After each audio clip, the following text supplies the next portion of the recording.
Hello বন্ধুরা, তোমরা সবাই কেমন আছো? আশা করছি ভালোই আছো। আজকে তোমাদের সঙ্গে শেয়ার করছি মটন কষা রেসিপি। প্রথমে খাসির মাংস নিয়ে ভালো করে ধুয়ে প্রেশার কুকারে 5-6টা সিটি দিয়ে নিলাম।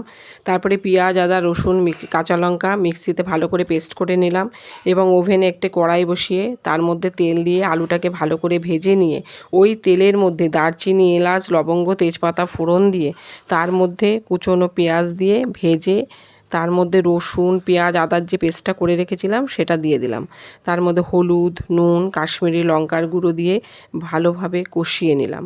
কিছুক্ষণ পর সেদ্ধ করা মাংসটা কষানো মশলার মধ্যে দিয়ে ভালোভাবে কষিয়ে তারপর ভাজা আলু দিয়ে আবার কিছুক্ষণ কষালাম।